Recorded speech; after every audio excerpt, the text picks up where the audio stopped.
নমস্কাৰ আপুনি চাই আছে লাইভ আৱাৰ মই জয়ন্ত মাধৱ গোস্বামী আজিৰে পৰা বিজেপিৰ জন আশীৰ্বাদ যাত্ৰা আজি মুখ্যমন্ত্ৰীয়ে ঢেকিয়াজুলিত শুভাৰম্ভণি কৰিব জন আশীৰ্বাদ যাত্ৰা 9 মাৰ্চলৈ চলিব প্ৰথম পৰ্যায়ৰ এই যাত্ৰা আজি ঢেকিয়াজুলিৰ গুপ্তেশ্বৰ মন্দিৰত আৰম্ভ হ'ব বিজেপিৰ যাত্ৰা আজি শোণিতপুৰ জিলাৰ বৰছলা ঢেকিয়াজুলি তেজপুৰ ৰঙাপুৰা আৰু নদুৱাৰ সমষ্টিত জন আশীৰ্বাদ যাত্ৰা কৰিব শাসকীয় দলটোৱে দিনটোৰ যাত্ৰাৰ অন্ত পৰিব বালিপৰাত বিজেপি নেতা বিধায়ক মন্ত্ৰীসকলে ভাগ ল'বলগীয়া জন আশীৰ্বাদ যাত্ৰাৰ সময়ত ৰাইজৰ মতামত আৰু পৰামৰ্শ গ্ৰহণ কৰা হ'ব পৰৱৰ্তী সময়ত ৰাইজৰ মতামত পৰামৰ্শৰ ভিত্তিত বিজেপি দলে প্ৰস্তুত কৰিব নিৰ্বাচনী ইস্তাহাৰ আৰু নিৰ্বাচনৰ ৰণনীতি ৰাজ্যৰ ৩৫টা সমষ্টিত 9 মাৰ্চলৈ চলিব জন আশীৰ্বাদ যাত্ৰা আজি ঢেকিয়াজুলিত আৰম্ভ হোৱাৰ পাছত কাইলৈ অৰ্থাৎ 1 মাৰ্চত গহপুৰত চলিব জন আশীৰ্বাদ যাত্ৰা গহপুৰৰ যাত্ৰা অন্ত পৰিব বালিপৰাত 2 মাৰ্চত ধেমাজিৰ পৰা আৰম্ভ হৈ জুনাইত অন্ত পৰিব জন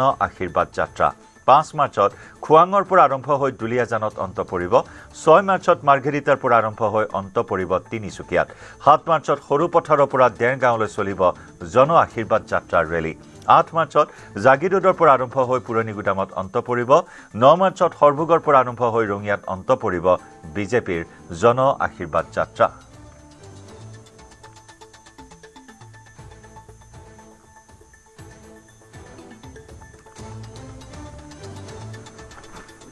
ডাঙৰীয়া 9:30 বজাত গুপ্তেশ্বৰ মন্দিৰ গুপ্তেশ্বৰ দেৱালয়ত আহি পাব আৰু তাতে তেখেতে আশীৰ্বাদ ল'ব আশীৰ্বাদ লৈ 9:30 বজাত আহি পোৱাৰ পিছত আশীৰ্বাদ লৈ পুনে পুনে তেখেতে নিজ বৰছলাত যাব নিজ বৰছা খেলপথাৰত আমি ডাঙৰ আয়োজন কৰিছোঁ তাত তেখেতে ৰাইজৰ আশীৰ্বাদ ল'ব আৰু তাৰপৰা জন আশীৰ্বাদ যাত্ৰা আৰম্ভ হ'ব মই ভাবোঁ যে 1 লাখৰ অধিক ৰাইজে আজি মুখ্যমন্ত্ৰী ডাঙৰীয়াক আশীৰ্বাদ দিবলৈ ঢেকিয়াজুলি সমষ্টিত ওলাই আহিব আজি এটা বিৰল পৰিস্থিতি হ'ব আজি এটা ঐতিহাসিক দিন বুলি মই ক'ব খুজিছোঁ যে জনসমুদ্ৰ হৈ পৰিব ঢেকিয়াজুলি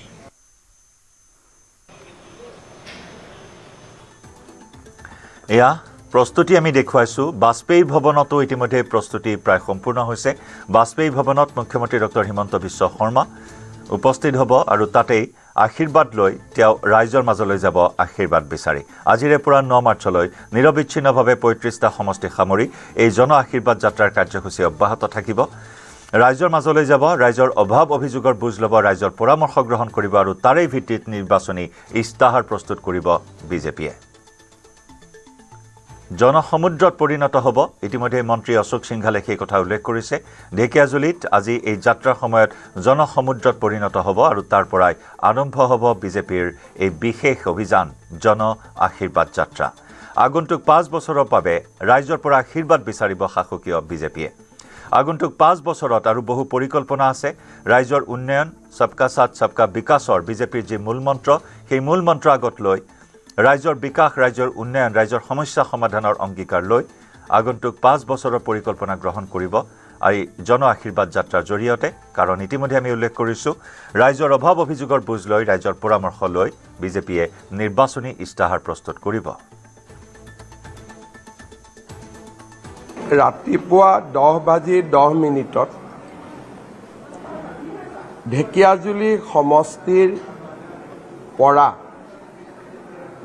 আমি গুপ্তেশ্বৰ মন্দিৰত পূজা অৰ্চনা কৰাৰ পিছত জন আশীৰ্বাদ যাত্ৰা আৰম্ভ কৰিম ঢেকিয়াজুলি বৰছলা তেজপুৰ ৰঙাপাৰা আৰু নদুৱাৰ সমষ্টিক সামৰি লোৱাৰ প্ৰচেষ্টা কৰা হ'ব দ্বিতীয় দিনা যাত্ৰা জাগিৰোডত আৰম্ভ হ'ব জাগিৰোড লাহৰীঘাট মৰিগাঁও ৰহা নগাঁও আৰু বৰহমপুৰলৈকে গৈ পুৰণি গুদামত যাত্ৰা সামৰণি পৰিব তৃতীয় দিনা গহপুৰৰ কল্যাণী মন্দিৰত সেৱা অৰ্চনা কৰাৰ পিছত গহপুৰৰ পৰা যাত্ৰা আৰম্ভ হৈ গহপুৰ আমাৰ বিপুৰীয়া নাৰায়ণপুৰ ঢলপুৰ আৰু একেবাৰে ৰঙানদী নাওবৈচা সমষ্টি পৰ্যন্ত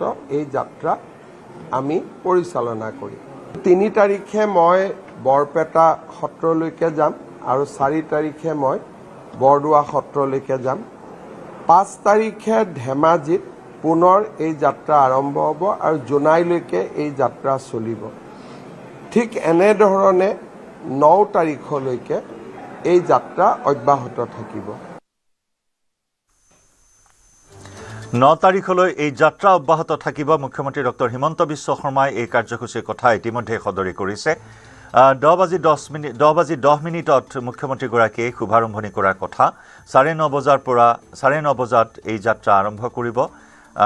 বাজপেয়ী ভৱনত ইতিমধ্যে আমাৰ সতীৰ্থ সাংবাদিক বিক্ৰম বৰা উপস্থিত আছে। বিক্ৰম বৰাই পূৰ্বে আমাক ইতিমধ্যে জনাইছে তাত আশীৰ্বাদ গ্ৰহণ কৰিব, ভাৰত মাতাৰ আশীৰ্বাদ গ্ৰহণ কৰিব, শ্যামা প্ৰসাদ মুখাৰ্জীৰ আশীৰ্বাদ গ্ৰহণ কৰিব, দীনদয়াল উপাধ্যায়ৰ আশীৰ্বাদ গ্ৰহণ কৰি এই যাত্ৰা আৰম্ভ কৰিব মুখ্যমন্ত্ৰী ডক্টৰ হিমন্ত বিশ্ব শৰ্মাই। আৰু একেদৰে ঢেকিয়াজুলি গুপ্তেশ্বৰ দেৱালয়তো প্ৰস্তুতি তুংগত। গুপ্তেশ্বৰ দেৱালয়ৰ পৰাও বিশেষ যাত্ৰা বাবে সাজু হৈছে শাসকীয় বিজেপি। এয়া গুপ্তেশ্বৰ দেৱালয়ত সমূহীয়া বিবাহ অনুষ্ঠানৰ আয়োজন কৰা হৈছে। এয়া সমূহীয়া বিবাহ অনুষ্ঠানত কেইবাজোৰা দৰা কইনাক আশীৰ্বাদ দিব মুখ্যমন্ত্ৰী ডক্টৰ হিমন্ত বিশ্ব শৰ্মাই। এয়া পোনপটীয়া সম্প্ৰচাৰ আমি আগবঢ়াইছোঁ।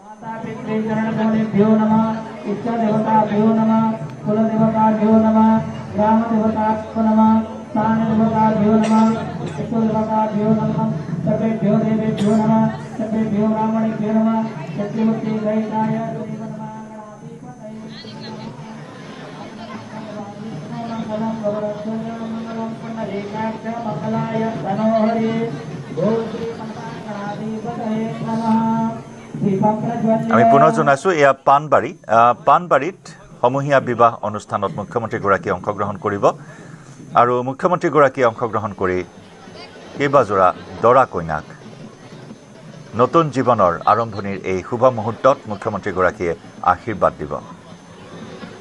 এয়া দৰা কইনাক আশীৰ্বাদ দি মুখ্যমন্ত্ৰীয়ে ৰাইজৰ আশীৰ্বাদ বিচাৰি জন আশীৰ্বাদ যাত্ৰাৰ শুভাৰম্ভণি কৰিব।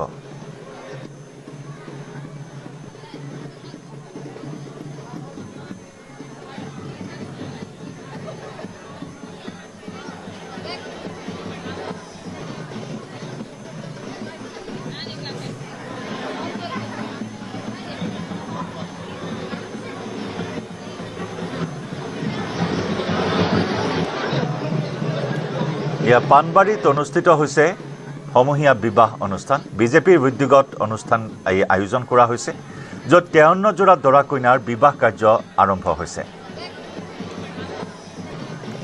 দৰা কইনাক আশীৰ্বাদ প্ৰদান কৰিব মুখ্যমন্ত্ৰীয়ে। এয়া পাণবাৰীৰ পৰা পোনপটীয়া সম্প্ৰচাৰ আগবঢ়াইছোঁ।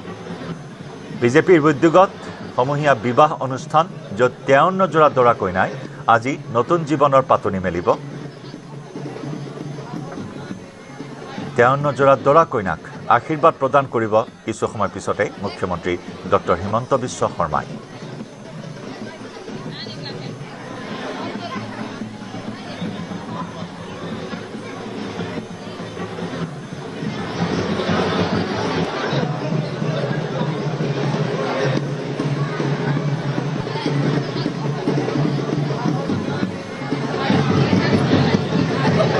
এয়া সমূহীয়া বিবাহ অনুষ্ঠান উপলক্ষে পাণবাৰীত এক উদলি মুদলি পৰিৱেশে বিৰাজ কৰিছে। বিভিন্ন কাৰণত বিবাহ অনুষ্ঠান সম্পন্ন কৰিব নোৱাৰা এই 53 জোৰা দৰা কইনাৰ বিবাহ অনুষ্ঠান সমাপন কৰিবলৈ বিজেপিয়ে উদ্যোগ গ্ৰহণ কৰিছে আৰু বিজেপিৰ উদ্যোগত আয়োজিত এই সমূহীয়া বিবাহ অনুষ্ঠানতেই মুখ্যমন্ত্ৰীগৰাকী কিছু সময় পিছতেই উপস্থিত হ'ব, আশীৰ্বাদ প্ৰদান কৰিব 53 জোৰা দৰা কইনাক।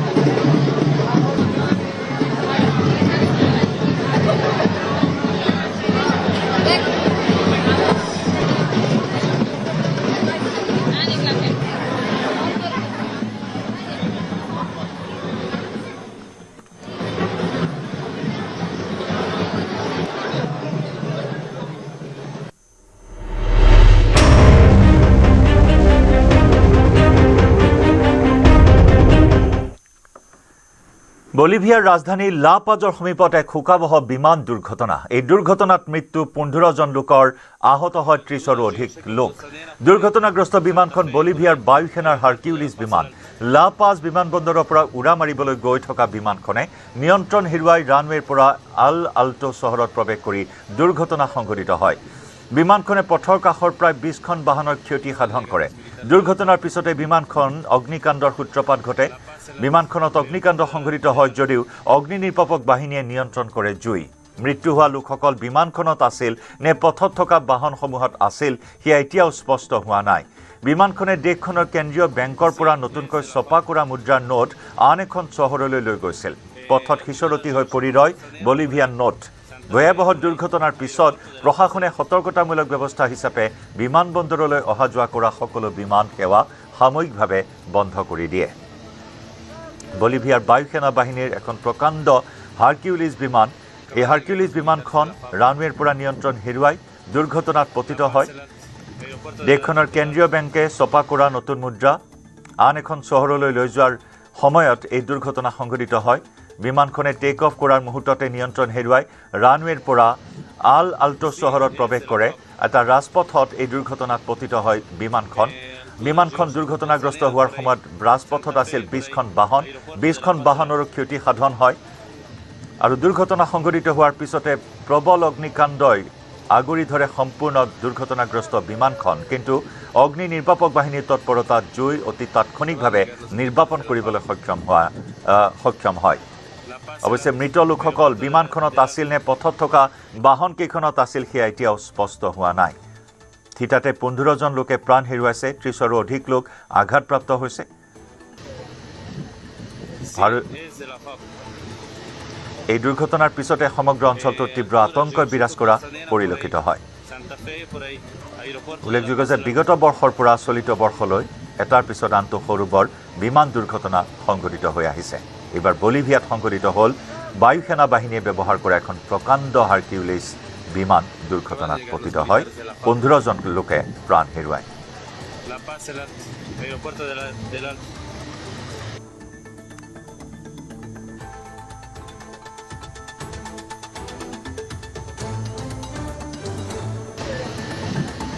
Sí, es de la FAB. Altura Río Seco, Costanera, por ahí. Santa Fe, por ahí. Aeropuerto de La Paz el Alto.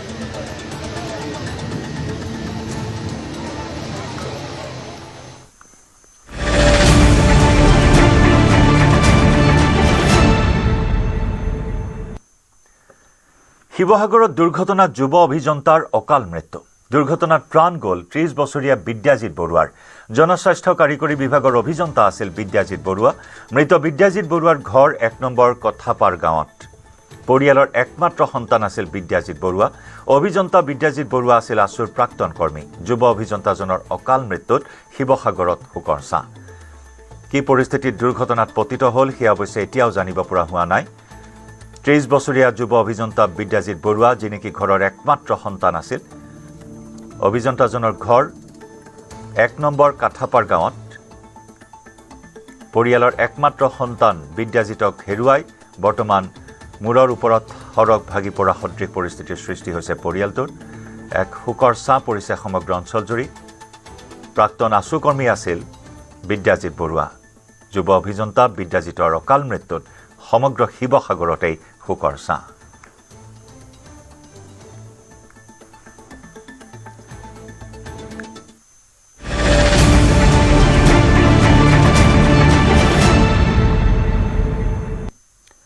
আৰু ইফালে বাক্সাৰ গেলেপাজাৰত নিশা ভয়ংকৰ দুৰ্ঘটনা।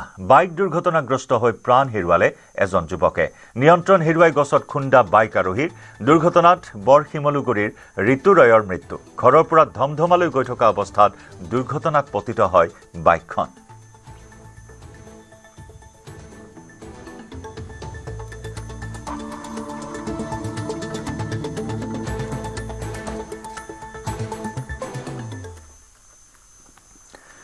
মহানগৰীৰ ৰাজাৰা আৰক্ষী থানাৰ অন্তৰ্গত বঙৰাৰ ইছলামপুৰত আৰক্ষীৰ ওপৰত দলবদ্ধ আক্ৰমণৰ উত্তেজনা এতিয়াও শাম কটা নাই। উচ্ছেদৰ জাননী দিবলৈ যোৱা আৰক্ষীক আক্ৰমণ একাংশ লোকৰ। গাঁও প্ৰধানকো আক্ৰমণ কৰে উত্তেজিত লোকে ভাঙিলে আৰক্ষীৰ বাহন এই ঘটনাত আৰক্ষীসহ আহত কেইবাজনো লোক আহত আৰক্ষীসকল তনুজ নাথ প্ৰহ্লাদ দাস মুকুট শৰ্মা মন্তুৰাম দাস নমিতা কটকী বড়ো এই ঘটনাত এই পৰ্যন্ত 16 অভিযুক্তক গ্ৰেপ্তাৰ কৰিছে আৰক্ষীয়ে উচ্ছেদৰ জাননী দিবলৈ গৈছিল আৰক্ষীৰ লোক আৰু গাঁও প্ৰধান আৰু তেনে সময়তে এইসকল সন্দেহযুক্ত লোকে দলে বলে আহি আক্ৰমণ কৰিলে গাঁও প্ৰধানক লগতে আৰক্ষীৰ ওপৰত আক্ৰমণ চলিল আৰক্ষীৰ বাহন ভাঙি চুৰমাৰ কৰিলে একাংশ উত্তেজিত লোকে এই ঘটনাৰে জড়িত 16 অভিযুক্তক এই পৰ্যন্ত গ্ৰেপ্তাৰ কৰা হৈছে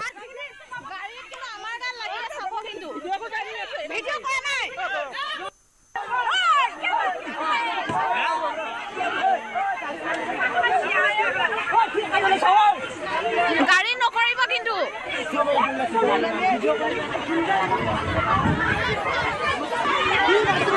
আমি গৈছিলোঁ মানে নটিচ দিবৰ কাৰণে গৈছিলে গাঁওবুঢ়াও গৈছিলে তাৰপিছত নটিচ দিয়া অলপ পিছতে তেওঁলোকৰ গাঁৱৰ মানুহ গোটেই গোট খাই আৰু মানে গাঁওবুঢ়াৰ ওপৰত প্ৰথমতে হেৰি কৰিলে মাৰপিট কৰিছে তাৰপিছত আমাৰ গালেও শিলগুটি দলিয়ালে আজি আমাৰ ওমেন এগৰাকী ইঞ্জুৰিড হৈছে আৰু এজন কনষ্টেবল ল'ৰা বাকী গাড়ী চাড়ী ভাঙিছে দেখিছে আপোনালোকে আমি ডিউটিৰ কাৰণে আহিছিলোঁ আমাক মাতিছিলে এনেই মানে আমাক লাঠি চাঠি কথা কোৱা নাছিলে যাবৰ পৰা আমাক কওঁতেনে আমি খালী হাতে গৈছোঁ ধৰক আপোনাৰ তাতে নটিচ দিবলৈ যাওঁতেনে মানে গাঁওবুঢ়াক ধৰিছে আৰু এচাম মাৰি আপোনালোকে নটিচ দিবলৈ আহিছে কিয় বুলি মানে এইবিলাক কিবা ইমান গম নাপাওঁ আমি ধৰক তাৰপিছত আৰু পাথৰ চাথৰ দলিয়াবলৈ ল'লে আমাৰ হয় পাথৰ দলিয়াইছে আপোনাৰ মানে নটিচ দিবলৈহে গৈছিলোঁ আমাৰ বেলেগ একো হোৱা নাই খালি আমি সেইবিলাক দিবলৈ যাওঁতেনে আমাক পাথৰ দলিয়াইছে তেওঁলোকে তাৰপিছত গাড়ীত উঠিবলৈ আহিছে গোটেই গাড়ী ভাগি পিছতে আমাৰ ল'ৰা এজনৰ মাথা ফাটিছে আৰু আমাৰ ওমেন ছোৱালী এজনী কাণৰ এই ইয়াতে মাৰিছে পাথৰ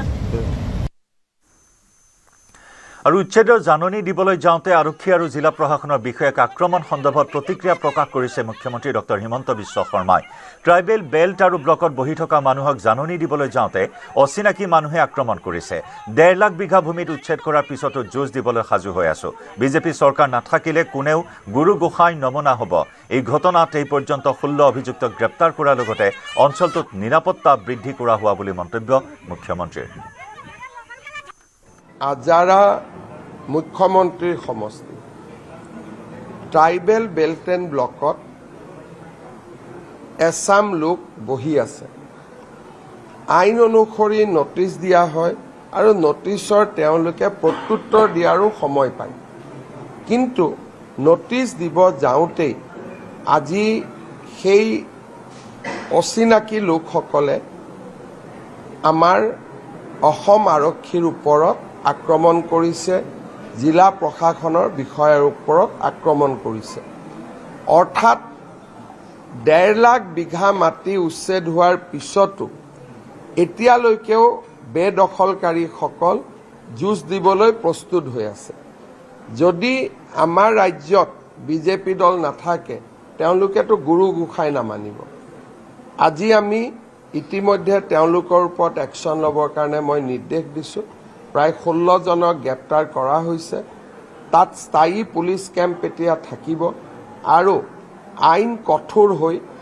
আমি বেদখলকাৰীক নটিচ দিম আৰু ট্ৰাইবেল বেল্ট এণ্ড ব্লকৰ পৰা আমি বেদখলকাৰী উচ্ছেদ কৰিম আৰু এই বেদখলকাৰীবোৰ খিলঞ্জীয়া মানুহ নহয় এওঁলোক সব অচিনাকি মানুহ মঙ্গলদৈ পৰিবহন বিষয়াসহ 4 জনক গ্ৰেপ্তাৰ জিলা পৰিবহন বিষয়া দীপক পাটোৱাৰী সীমা শুল্ক বিভাগৰ অভিযানত গ্ৰেপ্তাৰ আটাইকে জেৰাৰন্তত সীমা শুল্ক বিভাগে গ্ৰেপ্তাৰ কৰে 4 জনক দীপক পাটোৱাৰীৰ বিৰুদ্ধে উত্থাপন গুৰুতৰ অভিযোগ ট্ৰাকসহ ভূটানৰ পৰা 4 শতাধিক বাহন আনিছিল বিষয়াজনে অসৎ পন্থাৰে বঙাইগাঁৱত পঞ্জীয়ন কৰিছিল বাহনসমূহ বঙাইগাঁৱৰ পৰিবহন বিষয়া হৈ থকাৰ সময়ত কৰিছিল এই জালিয়াতি সীমা শুল্ক বিভাগে পোহৰলৈ আনে শুল্ক ফাঁকিৰ এই তথ্য বঙাইগাঁৱৰ পঞ্জীয়নভুক্ত বিলাসী বাহন কেৰেলাৰ ভিআইপি লোকে ব্যৱহাৰ কৰি আছে কেৰেলাৰ সীমা শুল্ক বিভাগৰ তদন্তত পোহৰলৈ আহে এই তথ্য পাটোৱাৰীসহ গ্ৰেপ্তাৰ জালাল মণ্ডল আয়ুব আলী মুস্তাফা আহমেদ গ্ৰেপ্তাৰৰ পাছতে আটাইকে হাজিৰ কৰোৱা হয় আদালতত 15 দিনৰ অন্তৱৰ্তীকালীন জামিন লাভ কৰে আটাইকেইজনে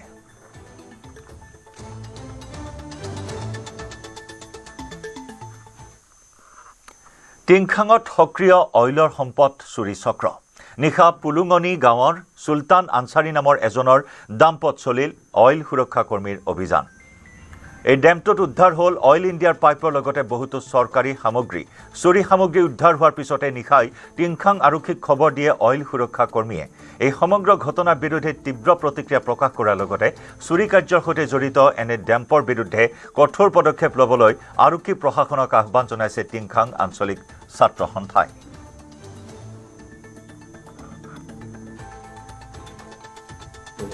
হয় আজি আমি দেখিবলৈ পালোঁ যে টিংখাং মাছমজিয়াত যি অনা অসমীয়া এজন ব্যক্তিয়ে যি এটা ডেম চলাই আছে যি স্বত্বাধিকাৰী চুলতান নাৰ্চাৰী নামৰ এজন ব্যক্তিয়ে এটা ডেম চলাইছে সেই ডেমত আজি আমি গৈ দেখিলোঁ যে তাত যি আমাৰ অইল ইণ্ডিয়া আমাৰ অসমৰ সম্পদ সেই তেনেকুৱা সম্পদৰ এটা যি অইল ইণ্ডিয়াৰ পাইপ সেই পাইপ এটা ডেম্পত আজি আমি গৈ দেখিলোঁ এনেকুৱা পাইপ সেই ডেমটোত পালে কেনেকৈ এটা প্ৰশ্ন কিন্তু আমি দেখিবলৈ পাই আজি আচৰিত অকল পাইপ বুলিয়ে নকওঁ অইল ইণ্ডিয়াৰ যিকোনো বস্তু তেখেতৰ ডেম্পত আমি দেখিবলৈ পাইছোঁ এনেকুৱা ক্ষেত্ৰত অসম চৰকাৰে যি এনেকুৱা ডেমসমূহ আছে সেই ডেমসমূহত তেওঁলোকে গুৰুত্ব দিব লাগে আৰু অতি শীঘ্ৰে এনেকুৱা ধৰণৰ ডেমবিলাক অতি শীঘ্ৰে চিজ কৰিব লাগে আমাৰ এটাই দাবী যিয়ে এনেকুৱা আমাৰ অসমৰ সম্পদ যি অইল ইণ্ডিয়া পাইপ সেই পাইপ কিছুমান নিজৰ পকেট গৰম কৰিবৰ কাৰণে এনেকুৱা ধৰণৰ পাইপ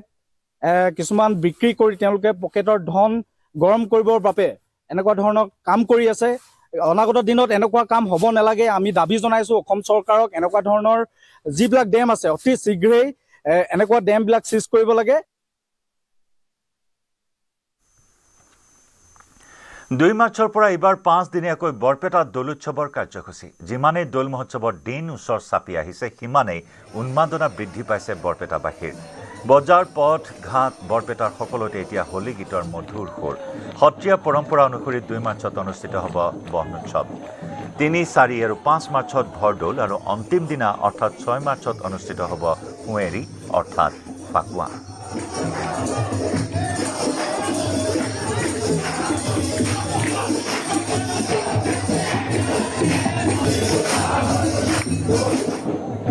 বৰপেটাত দৌল মহোৎসৱ আৰু এইবাৰ বৰপেটাত দৌল মহোৎসৱ 5 দিনীয়াকৈ হ'ব অহা 2 মাৰ্চৰ পৰা দৌল মহোৎসৱ 2 মাৰ্চৰ পৰা 6 মাৰ্চলৈ দৌল মহোৎসৱৰ প্ৰথম দিনা অৰ্থাৎ 2 মাৰ্চত বৰ্ণোৎসৱ বা গন্ধযাত্ৰা বুলি কোৱা হয় ঠিক তেনেদৰে 3 দিনীয়াকৈ ভৰদৌল হ'ব এইবাৰ 3 মাৰ্চ 4 মাৰ্চ আৰু 5 মাৰ্চত ভৰদৌল আৰু 6 মাৰ্চত হ'ব কুঁৱেৰী বিখ্যাত কুঁৱেৰী যাত হোলী গীতৰ ৰোল উঠিছে এতিয়া এই মুহূৰ্তত মই বৰপেটা সত্ৰৰ পৰিৱেশ দেখুৱাইছোঁ বৰপেটা সত্ৰৰ এয়া পৰিৱেশ লোকে লোকাৰণ্য হৈ পৰিছে বৰপেটা সত্ৰখন সজাই পৰাই তোলা হৈছে আৰু যথেষ্ট সংখ্যক লোক হৈছে কাৰণ যিসকলে ইয়াতে ব্যৱসায় আদি কৰে বা পঢ়া শুনা কৰে তেওঁলোকে এইকেইদিন বিশেষকৈ ব্যৱসায়িক প্ৰতিষ্ঠান বন্ধ কৰি আহি বৰপেটাৰ যি দালান আছে দালানৰ সন্মুখত বা দালানৰ এই হোলী গীত গায় আৰু এনেধৰণে হোলী গীতত মতলীয়া হৈ পৰিছে কৃষ্ণপানত মতলীয়া হৈ পৰিছে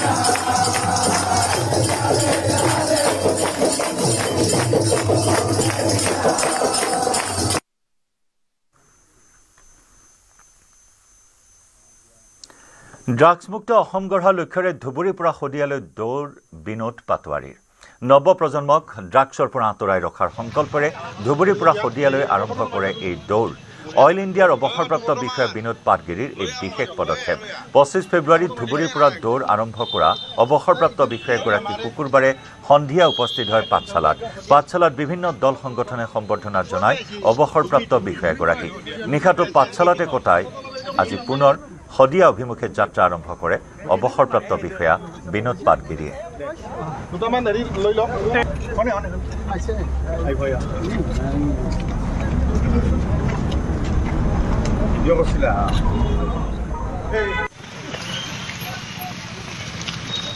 ইয়া ড্ৰাগছমুক্ত অসম গঢ়াৰ লক্ষ্যৰে ধুবুৰীৰ পৰা শদিয়ালৈ দৌৰ বিনোদ পাটগিৰি। নৱপ্ৰজন্মক ড্ৰাগছৰ আসক্তিৰ পৰা আঁতৰাই ৰখাৰ সংকল্প লৈছে অৱসৰপ্ৰাপ্ত বিষয়া এগৰাকী, যি নেকি ধুবুৰীৰ পৰা এই যাত্ৰা আৰম্ভ কৰিছে। এক দৌৰৰ যাত্ৰা আৰু ঠায়ে ঠায়ে তেওঁক সম্বৰ্ধনা জ্ঞাপন কৰা হৈছে। অইল ইণ্ডিয়াৰ অৱসৰপ্ৰাপ্ত বিষয়া বিনোদ পাটগিৰিৰ এই পদক্ষেপ সকলোৱে শলাগ লৈছে তেওঁৰ এই পদক্ষেপক। আৰু 25 ফেব্ৰুৱাৰীত ধুবুৰীৰ পৰা তেওঁ এই যাত্ৰা আৰম্ভ কৰিছিল, অৰ্থাৎ দৌৰ আৰম্ভ কৰিছিল। শুকুৰবাৰে সন্ধিয়া তেওঁ পাঠশালাত উপস্থিত হয়। পাঠশালাত তেওঁক উষ্ম আদৰণি জনোৱা হয়। এই বিশেষ বাৰ্তা দিয়াৰ বাবে সকলোৱে তেওঁৰ শলাগ লয়। পাঠশালাৰ বিভিন্ন দল সংগঠনে সম্বৰ্ধনা জনায় অৱসৰপ্ৰাপ্ত বিষয়াগৰাকীক। নিশাটো পাঠশালাতে কটাই আজি পুনৰ শদিয়া অভিমুখে যাত্ৰা আৰম্ভ কৰে অৱসৰপ্ৰাপ্ত বিষয়া বিনোদ পাটগিৰিয়ে।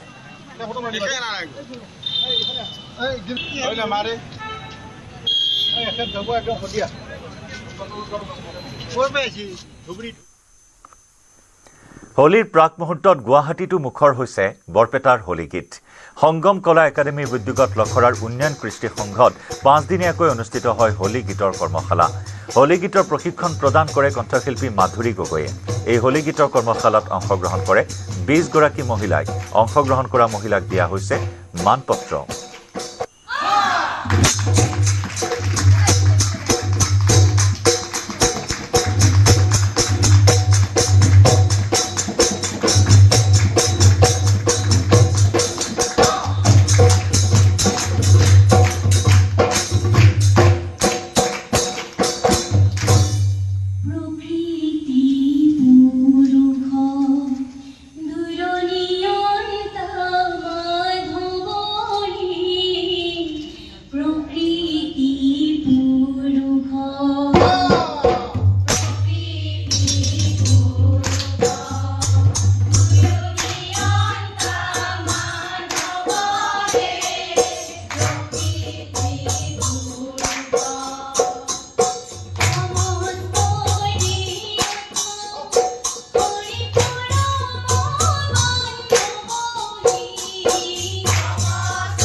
উদয়ন কৃষ্টি যিখন ফিল্ডত আমাৰ ৰাস হয়, তাতে আমাৰ আয়তীসকলে আহিছে, বা আহিছে, ভণ্টিসকল আহিছে।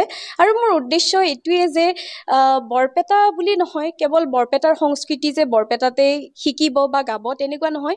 অসমীয়া সংস্কৃতি আমাৰ সুদূৰ শদিয়াৰ পৰা ধুবুৰীলৈ সকলোৱে জানিব লাগে। গতিকে মোৰ উদ্দেশ্য এইটোৱে যে সকলোকে হোলী গীতৰ তত্ত্ব, হোলী গীতৰ সুৰসমূহ জনাওঁ। কাইলৈ পুৰণি গুদামৰ কাষৰী গাঁৱত মুখ্যমন্ত্ৰীয়ে মুকলি কৰিব মামা বজাৰ। বৰহমপুৰ সমষ্টিৰ বিধায়ক জিতু গোস্বামীৰ তৎপৰতাত স্থাপন কৰা হৈছে এই বিশেষ বজাৰখন। কাইলৈ মুখ্যমন্ত্ৰী হিমন্ত বিশ্ব শৰ্মাই ৰাইজৰ বাবে মুকলি কৰিব মামা বজাৰ। মুখ্যমন্ত্ৰীয়ে মহিলাসকলক স্বাৱলম্বী কৰিবলৈ এই পদক্ষেপ গ্ৰহণ কৰিছে আৰু যাৰ প্ৰভাৱ পৰিছে বৰহমপুৰ চলচলি হালুৱা গাঁও পঞ্চায়তত। বুলি জানো মই পঢ়া কালত মই খেলা ধূলা নাছিল, তেতিয়া আমাৰ মইতো 52 বছৰ বয়সতহে খেলিছোঁ ইয়াৰ আগতে মই বাংগালোৰত 220 কিলোমিটাৰ দৌৰিছোঁ অল ইণ্ডিয়া 4 নম্বৰ পাঞ্জাবত দৌৰিছোঁ দিন ৰাতি 24 ঘণ্টা তাত 131 কিলোমিটাৰ এবাৰতো জানে গুৱাহাটীৰ পৰা পাঠশালা আহিছোঁ তেনেকৈ সাউথ কোৰিয়া মই ইণ্টাৰনেশ্যনেল দৌৰিব গৈছিলোঁ তাতো মই 5th পজিশ্যন পাইছিলোঁ এনেকৈ দৌৰি আছোঁ গতিকে মই ধুবুৰীৰ পৰা মই বুধবাৰে 25 তাৰিখ বুধবাৰে ৰাতিপুৱা ধুবুৰীৰ পৰা 8টা বজাত আমি উল্লেখ কৰিছোঁ আজিৰে পৰা বিজেপিৰ জন আশীৰ্বাদ যাত্ৰা আজি মুখ্যমন্ত্ৰীয়ে ঢেকিয়াজুলিত শুভাৰম্ভণি কৰিব জন আশীৰ্বাদ যাত্ৰা যি নেকি 9 মাৰ্চলৈ চলিব আজি প্ৰথম পৰ্যায়ৰ এই যাত্ৰা ইতিমধ্যে ঢেকিয়াজুলিত প্ৰস্তুতি সম্পূৰ্ণ হৈছে একেদৰে পাণবাৰী 53 জোৰা দৰা কইনাৰ সমূহীয়া বিবাহ অনুষ্ঠানো বিজেপিৰ উদ্যোগত আজি আয়োজন কৰা হৈছে য'ত নেকি মুখ্যমন্ত্ৰীগৰাকী উপস্থিত হৈ আশীৰ্বাদ প্ৰদান কৰিব আৰু তাৰ পিছতে আৰম্ভ হ'ব বিজেপিৰ এই জন আশীৰ্বাদ যাত্ৰা ঢেকিয়াজুলিত প্ৰস্তুতি তুংগত আমাৰ সতীৰ্থ সাংবাদিক হৰেণ ভূমিজৰ প্ৰতিবেদন আগবঢ়াইছোঁ চাওক আজি মুখ্যমন্ত্ৰীৰ জন আশীৰ্বাদ যাত্ৰা ঢেকিয়াজুলিৰ নিজ বৰচলাৰ পৰা আৰম্ভ হ'ব পুৱা 9:30 বজাৰ পৰা আৰু ইয়াৰ পূৰ্বে 9 বজাত মুখ্যমন্ত্ৰীগৰাকীয়ে গুপ্তেশ্বৰ দেৱালয়ত উপস্থিত হৈ সেৱা অৰ্চনা কৰিব আৰু এই কাৰ্যসূচীৰ অংশৰূপে ঢেকিয়াজুলিৰ স্থানীয় বিধায়ক তথা ৰাজ্য চৰকাৰৰ মন্ত্ৰী অশোক সিংঘালৰ উদ্যোগত ঢেকিয়াজুলিৰ পাণবাৰী চাহ বাগিচাত যি হিন্দু বৈদিক ক্ষেত্ৰ আছে ইয়াতে এক সমূহীয়া বিবাহৰ অনুষ্ঠান আয়োজন কৰিছে মন্ত্ৰী অশোক সিংঘাল ইয়াতে 53 গৰাকী দৰা কইনাৰ ইয়াতে যি বিবাহ অনুষ্ঠান আয়োজন কৰিছে মন্ত্ৰী অশোক সিংঘালৰ উদ্যোগত যিসকল চাহ বাগিচাৰ যুৱক যুৱতী তেওঁলোকে বিভিন্ন কাৰণত তেওঁলোকে বিবাহ সম্পন্ন কৰা নাছিলে মাংগলিকভাৱে সেই বিবাহৰ অনুষ্ঠান আজি আনুষ্ঠানিকভাৱে ইয়াতে সমূহীয়াভাৱে আয়োজন কৰিছে আৰু মই এই মুহূৰ্তত পোনে পোনে দেখুৱাম সেই পৰিৱেশ এয়া সকলো চাহ বাগিচাৰ যুৱক যুৱতী তেওঁলোক আৰু তেওঁলোকে এনেধৰণে ইয়াতে সমূহীয়াভাৱে বিবাহৰ অনুষ্ঠান মন্ত্ৰী অশোক সিংঘালৰ উদ্যোগত ইয়াতে আয়োজন কৰিছে মুখ্যমন্ত্ৰী জন আশীৰ্বাদ যাত্ৰাৰ কাৰ্যসূচীৰ অংশৰূপে মই এগৰাকী যুৱতী আছে এক বছৰ হ'ল আজি হৈছো বিয়া হৈছে প্ৰিয়া কৰ্মকাৰ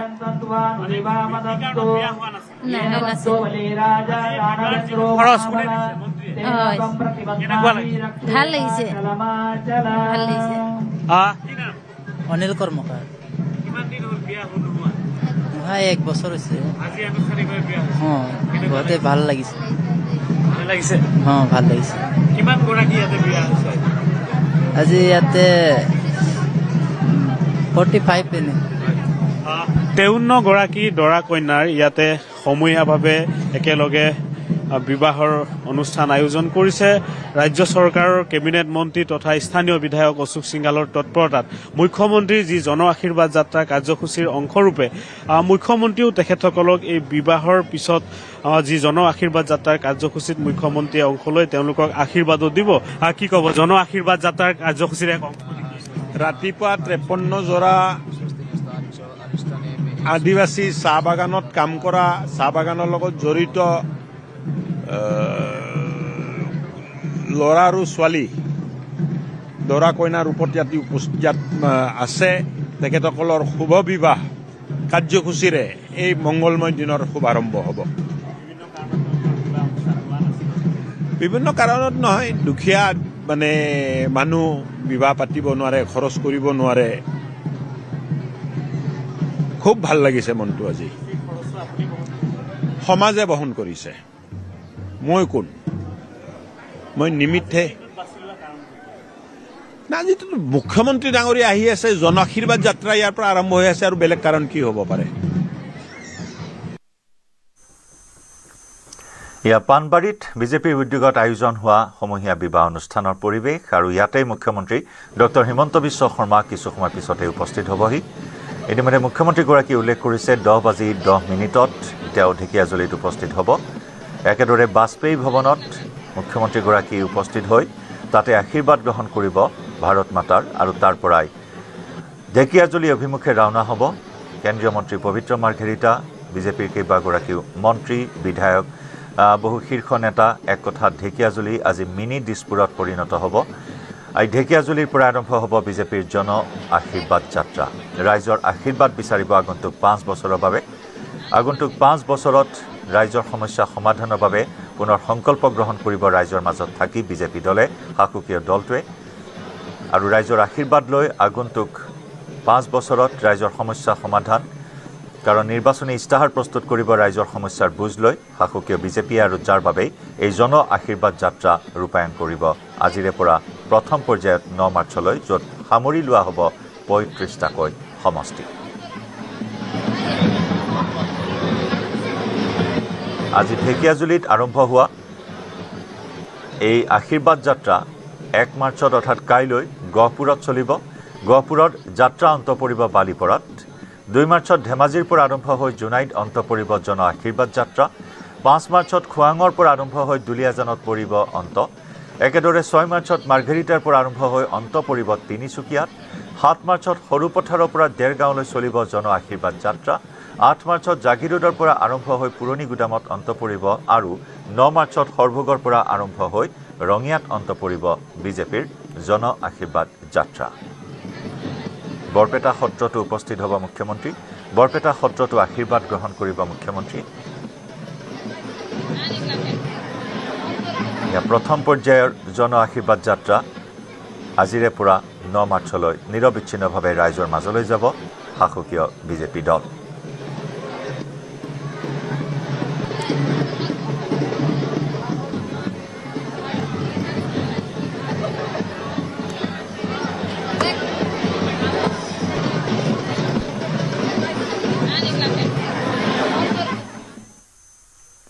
খবৰধাৰ অব্যাহত ৰাখিম। লাইভ আৱাৰত সময় হৈছে এটি চমু বাণিজ্যিক বিৰতি।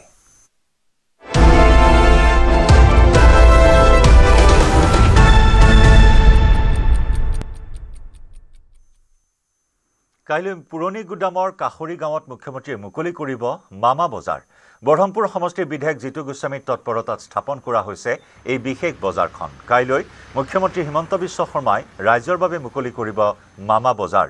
মুখ্যমন্ত্ৰীয়ে মহিলাসকলক স্বাৱলম্বী কৰিবলৈ লোৱা পদক্ষেপৰ প্ৰভাৱ পৰিছে বৰহমপুৰৰ চলচলি হালুৱা গাঁও পঞ্চায়তত।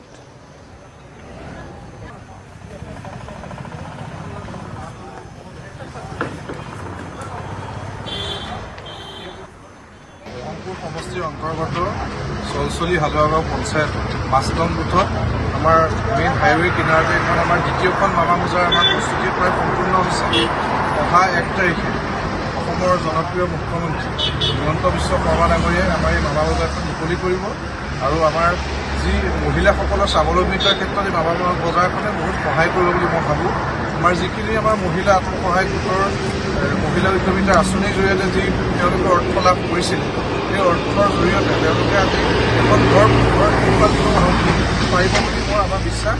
আৰু আমাৰ বৰহমপুৰ সমষ্টিৰ সন্মানীয় বিধায়ক জিতু গোস্বামী দেৱৰ নেতৃত্বত আজি দ্বিতীয়খন মামা বজাৰ আমাৰ মুকলি ইতিমধ্যে প্ৰস্তুতি প্ৰায় সম্পূৰ্ণ হৈছে। মই ভাবোঁ অসমৰ প্ৰত্যেকটো সমষ্টিত যদি এনেকুৱা ধৰণৰ আমাৰ বিধায়কৰ নিচিনাকৈ পদক্ষেপ তেওঁলোকে গ্ৰহণ কৰে, মই ভাবোঁ অসমৰ মানুহ মহিলাসকল বহুত দূৰ আগবাঢ়ি যাব। মৰিয়নিৰ গিবন অভয়াৰণ্যৰ মাজেৰে যোৱা ৰেলপথছোৱা এতিয়া অভয়াৰণ্যখনৰ বাবে অভিশাপ স্বৰূপ হৈ পৰিছে। ৰেলপথছোৱাত মৃত্যু বা আহত হৈছে দুষ্প্ৰাপ্য গিবনকে ধৰি অন্যান্য জীৱ জন্তু। আজি এখন দ্ৰুতবেগী যাত্ৰীবাহী ৰেলৰ খুন্দাত গিবন অভয়াৰণ্যত 2টাকৈ টুপিমূৰীয়া বান্দৰ গুৰুতৰভাৱে আহত হয়। এই ঘটনাৰ পাছতে বন বিভাগ আৰু স্থানীয় লোকে তৎপৰতাৰে আহত বান্দৰ 2টা উদ্ধাৰ কৰি চিকিৎসাৰ বাবে নকছাৰীস্থিত পশু চিকিৎসালয়লৈ প্ৰেৰণ কৰে। উল্লেখযোগ্য যে গিবন অভয়াৰণ্যৰ মাজেৰে যোৱা ৰেলপথছোৱাত বন্যহস্তীৰ লগতে অন্য জীৱকুল ৰেলৰ খুন্দাত মৃত্যু হৈ থকাটো এতিয়া সাধাৰণ কথাত পৰিণত হৈছে। গিবন অভয়াৰণ্যৰ মাজৰ 1.5 কিলোমিটাৰ দৈৰ্ঘ্যৰ পথছোৱাত ৰেলৰ গতিবেগ 30 নিৰ্ধাৰণ কৰা আছে যদিও অধিকাংশ ৰেলেই মানি নচলে নিৰ্ধাৰিত গতিবেগ। আনহাতে বৈদ্যুতিক ৰেল চলাচল কৰাৰ পাছত অভয়াৰণ্যখনৰ বাবে অধিক ভাবুকি হৈ পৰে ৰেলপথছোৱা। দুষ্প্ৰাপ্য গিবনৰ লগতে বান্দৰ মৃত্যুমুখত পৰিছে 25,000 ভোল্টৰ ৰেলৱেৰ বৈদ্যুতিক তাঁৰত লাগি। কিছুদিন পূৰ্বে এটা গিবনত বিদ্যুৎস্পৃষ্ট হৈ মৃত্যুক আঁকোৱালি লোৱাৰ ঘটনা সংঘটিত হৈছিল। গিবন তথা বন্যপ্ৰাণীৰ সুৰক্ষাৰ বাবে স্থানীয় ৰাইজ তথা প্ৰকৃতিপ্ৰেমীসকলে দাবী উত্থাপন কৰি আহিছে যদিও ৰেল বিভাগ বা বন বিভাগে গুৰুত্ব প্ৰদান নকৰাৰ বাবেই এই ৰেলপথছোৱা এতিয়া অভয়াৰণ্যখনৰ বাবে মৃত্যুদূতলৈ পৰিণত হৈছে।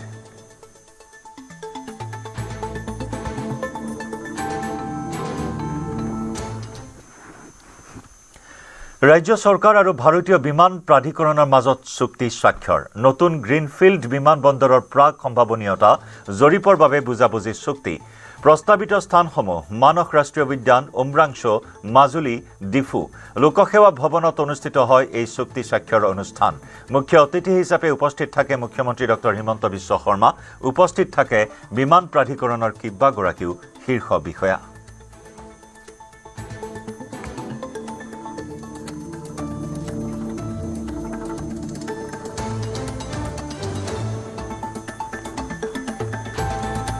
আজি ভাৰত চৰকাৰৰ এয়াৰপোৰ্ট অথৰিটি অফ ইণ্ডিয়া আৰু ভাৰত চৰকাৰৰ চিভিল এভিয়েশ্যন বিভাগৰ সৈতে এখন মেমৰেণ্ডাম অফ আণ্ডাৰষ্টেণ্ডিঙত চহী কৰিছোঁ, যাৰ মূল লক্ষ্য হ'ল যে আমি অসমত নতুনকৈ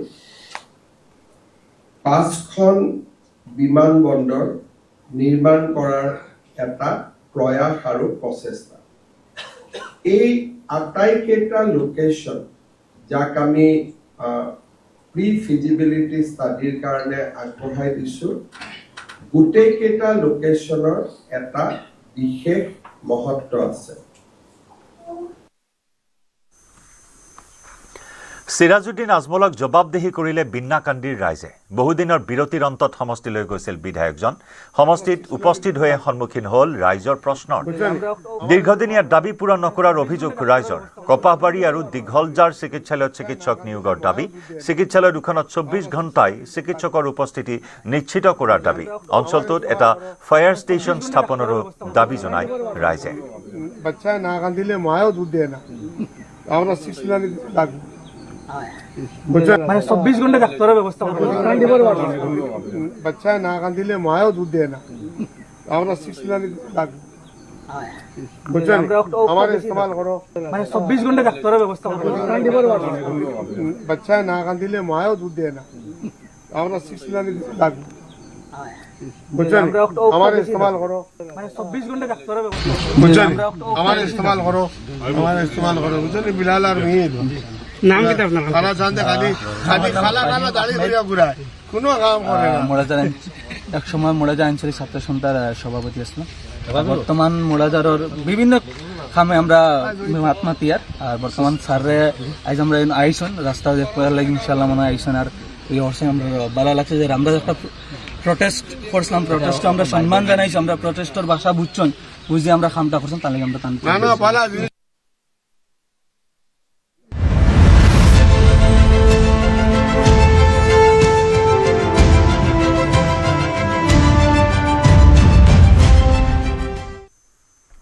আজিৰে পৰা বিজেপিৰ জন আশীৰ্বাদ যাত্ৰা। আজি মুখ্যমন্ত্ৰীয়ে ঢেকিয়াজুলিত শুভাৰম্ভণি কৰিব জন আশীৰ্বাদ যাত্ৰা।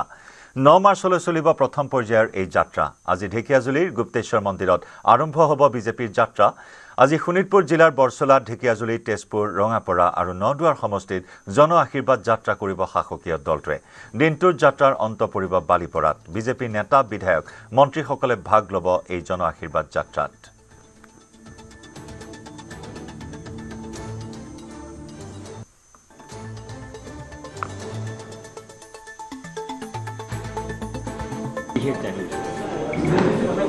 আজিৰ পৰা জন আশীৰ্বাদ যাত্ৰা মুখ্যমন্ত্ৰী মহোদয়ৰ আৰম্ভ হ'ব। ঢেকিয়াজুলিৰ গুপ্তেশ্বৰ মন্দিৰত আশীৰ্বাদ লৈ ঢেকিয়াজুলিৰ পৰা আৰম্ভ কৰি বৰছলা, তেজপুৰ, নদুৱাৰ, ৰঙাপৰাৰ, বালিপৰাত শেষ হ'ব। মুখ্যমন্ত্ৰী ডাঙৰীয়াও ইয়ালৈকে অহা কথা আছিলে, কিন্তু ডিব্ৰুগড়ত আমি যোৱাকালি হেলিকপ্টাৰ আমি ৰাখি আহিলোঁ, কাৰণ ধেমাজি আৰু শদিয়াত প্ৰগ্ৰেম আছিলে, কাৰণ ৰাতি হেলিকপ্টাৰ উৰিব নোৱাৰে। কিন্তু আজি পুৱা তাত বতৰ বেয়া, হেলিকপ্টাৰ তাৰ পৰা উৰিব পৰা নাই আৰু সেইকাৰণে মুখ্যমন্ত্ৰী মহোদয়ে ঘৰৰ পৰাই আমাৰ শৰাইঘাট ব্ৰিজ হৈ সিটো লাইনেদি ঢেকীয়াজুলিলৈ গুচি গ'ল। গতিকে অলপমান কাৰ্যসূচীটো আৰম্ভ হওঁতে অলপ পলম হ'ব, কাৰণ ৰাতিপুৱা এই বতৰ বেয়াৰ প্ৰগ্ৰেমটো হঠাৎ আহিলে, তো হঠাৎ বতৰটো বেয়া হ'ল। যি নহওক, মুখ্যমন্ত্ৰী মহোদয়ৰ আজিৰ পৰা যাত্ৰা আৰম্ভ হ'ব। অহাকালিলৈ জাগিৰোডৰ পৰা বৰহমপুৰত শেষ হ'ব, তাৰপিছত গহপুৰৰ পৰা নাওবৈচাত শেষ হ'ব। এনেকৈ পৰ্যায়ক্ৰমে আমাৰ 9 তাৰিখলৈকে এই যাত্ৰাটো চলিব। মাজত 2টা দিন হোলীৰ কাৰণে বন্ধ থাকিব আৰু এই যাত্ৰাত ৰাষ্ট্ৰীয় সমিতিৰ নেতাও উপস্থিত থাকিব মুখ্যমন্ত্ৰীৰ লগত। আমাৰ আজিৰ কাৰ্যসূচীত সভাপতি ডাঙৰীয়া দিলীপ শইকীয়া ডাঙৰীয়াও মুখ্যমন্ত্ৰী ডাঙৰীয়াক আজি সংগ দিব। ৰাষ্ট্ৰীয় সমিতিৰ পৰা অহা বিষয়ববীয়াসকলো আজি থাকিব। প্ৰায় বিধায়ক, মন্ত্ৰী, আমাৰ দলৰ কাৰ্যকৰ্তা সকলো ইতিমধ্যে গৈ তাত উপস্থিত হৈছে। কিছুমানে যাব পৰা নাই, কাৰণ তেওঁলোকৰ নিজৰ নিজৰ অঞ্চলতো এই যাত্ৰা থাকিব। আমি অসমৰ ৰাইজক অনুৰোধ জনাইছোঁ যে আপোনালোকে ওলাই আহক, মুখ্যমন্ত্ৰী মহোদয়ক আশীৰ্বাদ প্ৰদান কৰক। যোৱা 5টা বছৰে আৰু অভাৰঅল বিজেপি 10 বছৰত জনসেৱা কৰিলে আৰু বিভিন্ন আঁচনিৰ দ্বাৰা ৰাইজত শান্তি প্ৰতিষ্ঠা কৰিলে, আন্তঃগাঁথনি উন্নয়ন হ'ল, লগতে অল ৰাউণ্ড ডেভেলপমেণ্ট যিটো আমি ক'ব পাৰোঁ। আজি অসমৰ প্ৰতিচ্ছবিখন ভাৰতবৰ্ষত এটা নতুন ৰূপ পাবৰ কাৰণেও সক্ষম হৈছে। তো এই গোটেই বিষয়বিলাকক লৈ আমিও আশাবাদী যে জনসাধাৰণ হিলদোল ভাঙি ওলাই আহিব আৰু আমালৈ যিখিনি খবৰ আহিছে সেই খবৰ অনুযায়ী সকলোৱে নিজৰ নিজৰ অঞ্চলত এই যাত্ৰাটো তেওঁলোকে বিচাৰিছে। কিন্তু আমাৰ ওচৰত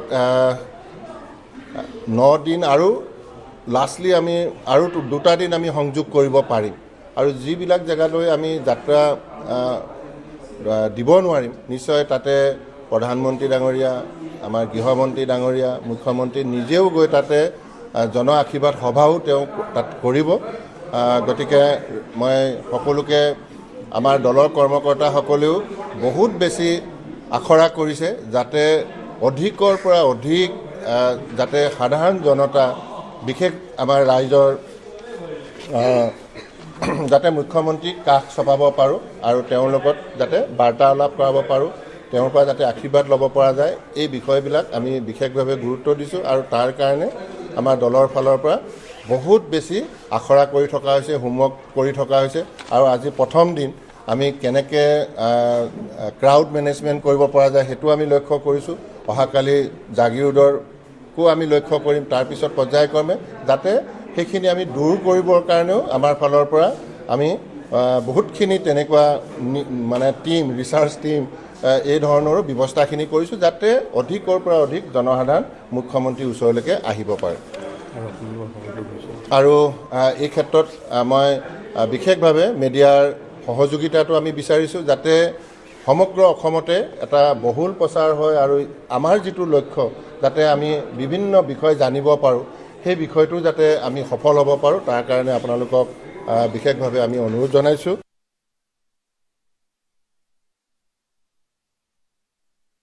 অসমবাসী ৰাইজৰ পৰা আশীৰ্বাদ গ্ৰহণ কৰিব। আগন্তুক আৰু 5 বছৰৰ কাৰণে তেখেতে শাসনলৈকে অহাৰ বাবেও আশীৰ্বাদ গ্ৰহণ কৰিব। নিশ্চয়কৈ ৰাজ্যবাসীয়ে মানে অফুৰন্ত আশাৰে তেখেতৰ কাৰণে ৰৈ আছে। বিভিন্ন আমাৰ নামঘৰ, মন্দিৰৰ তৰফৰ পৰা আমাৰ যিসকল আমাৰ ভক্তপ্ৰাণ ৰাইজে তেখেতসকলেও তেওঁলোকক আশীৰ্বাদ কৰিব। এই জনতাৰ আশীৰ্বাদ লৈ আগন্তুক নিৰ্বাচনত আমি অৱতীৰ্ণ হ'ম আৰু আমাৰ বিপুল ভোটত আমি জয় কৰাৰ কাৰণে আমি চেষ্টা কৰিম। সমষ্টিত লক্ষ্য 1 লাখ লোকৰ আশীৰ্বাদ লোৱাৰ। হয়, নিশ্চয়কৈ 1 লাখ লোকে যেতিয়া আমাৰ আশীৰ্বাদ দিব তো 1 লাখ আমাৰ জনসমৰ্থন থাকিব। তো সেইকাৰণে প্ৰতিটো সমষ্টি আমি খুব সুন্দৰভাৱে বিজয় হোৱাৰ বাবে ৰাইজে আমাক আশীৰ্বাদ দিব আৰু অসমত পুনৰ ভাৰতীয় জনতা পাৰ্টীৰ নেতৃত্বাধীন NDA চৰকাৰ যে হ'বলৈ গৈ আছে তাৰ এক বাৰ্তা প্ৰেৰণ কৰিব আৰু অসমৰ ৰাইজে এই চৰকাৰটো যেনেকৈ বিগত 10 বছৰৰ কাৰণে আঁকোৱালি লৈছে, এইবাৰো আমাক আঁকোৱালি লৈ অসমখন উন্নতি কৰি অসমৰ সৰ্বশ্ৰেষ্ঠ ৰাজ্য হিচাপে যে নিৰ্মাণ কৰিব পাৰে ভাৰতীয় জনতা পাৰ্টীৰ নেতৃত্বত, এইখিনি আমাৰ ৰাইজে আশীৰ্বাদ দিব। আমি খুব উৎফুল্লিত, কাৰণ আপুনি আজি নিৰ্বাচনৰ ৰণসংকাৰ বুলিয়ে আৰম্ভ কৰিব পাৰে আৰু গতিকে তেখেত আহিব অলপ খন্তেক সময় পিছতে আহি ইয়াত উপস্থিত হৈ পেলাই ভাৰত মাতা আমাৰ অটল বিহাৰী বাজপেয়ী ডাঙৰীয়াৰ লগতে শ্যামা প্ৰসাদ মুখাৰ্জী, দীনদয়াল উপাধ্যায় পুষ্পাঞ্জলি অৰ্পণ কৰি তেওঁ ঢেকীয়াজুলি গুপ্তেশ্বৰ মন্দিৰলৈ ৰাওনা হ'ব। গুপ্তেশ্বৰ মন্দিৰত আশীৰ্বাদ কৰি যাত্ৰা আৰম্ভ কৰিব। তো আজি আৰম্ভণি যাত্ৰা আজি চলিব। তাৰপিছত 1 তাৰিখে হ'ব। 1 তাৰিখে জাগিৰোড, ৰহা, নগাঁও, ব্ৰহ্মপুৰ এইকেইটা সমষ্টিত হ'ব। 2 তাৰিখে বিহপুৰীয়া, লখিমপুৰ এনেকৈ হ'ব। 3 তাৰিখে ধেমাজি লৈকে শেষ হ'ব। তাৰপিছত আকৌ 4, 5, 6, 7, 9 এনেকৈ মোটামুটি 8 দিনীয়া কাৰ্যসূচী। এইটো প্ৰথম ফেজত প্ৰায় 33টা সমষ্টি ইয়াতে চুই যাব। আৰু তাৰপিছত পৰৱৰ্তী সময়ত আমি 2nd ফেজ আকৌ আৰম্ভ হ'ব। মোটামুটি আমি পূৰা নিৰ্বাচন মুডত আহি গ'লোঁ। 24/7 আমি নিৰ্বাচন মুডত থাকোঁ।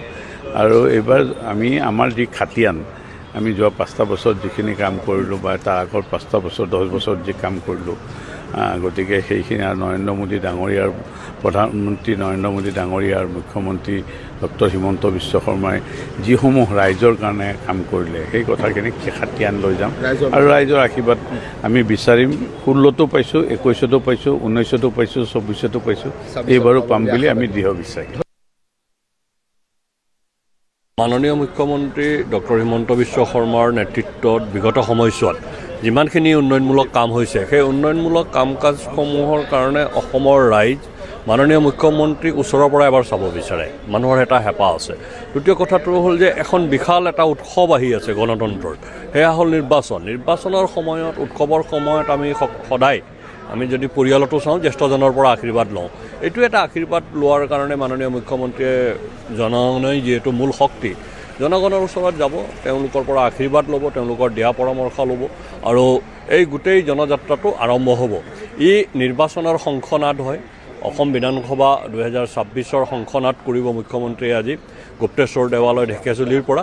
গতিকে এই নিৰ্বাচনী প্ৰক্ৰিয়াৰ যিটো আনুষ্ঠানিক যাত্ৰা, সেই আনুষ্ঠানিক যাত্ৰাই আজিৰ পৰা গতি লাভ কৰিব আৰু ই নতুন মাত্ৰা এটা দিব জন আশীৰ্বাদ যাত্ৰাই।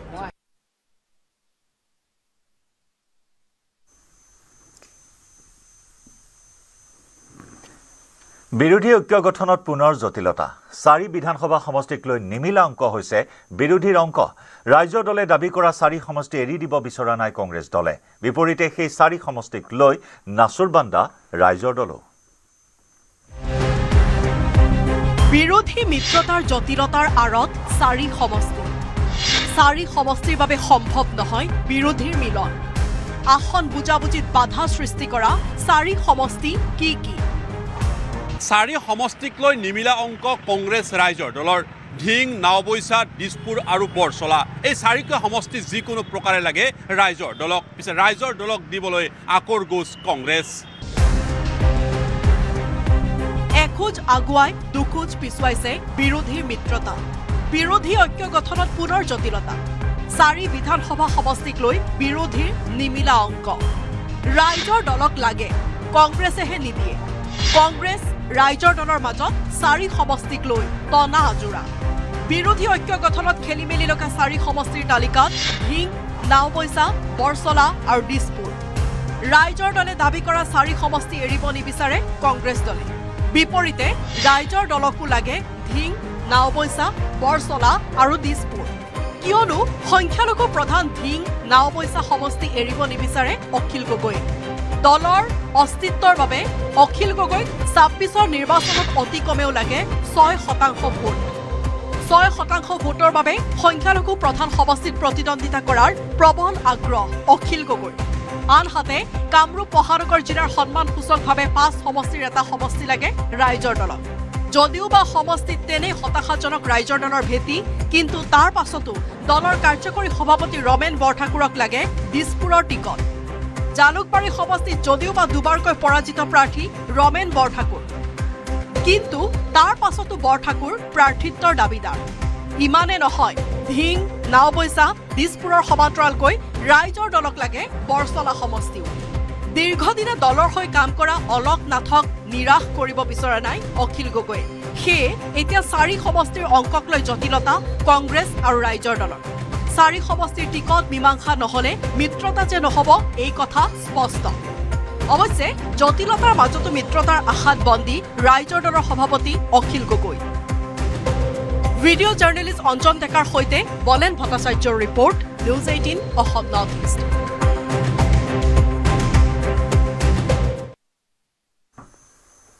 সময় হ'ল লাইভ আৱাৰৰ পৰা বিদায় লোৱাৰ। নমস্কাৰ।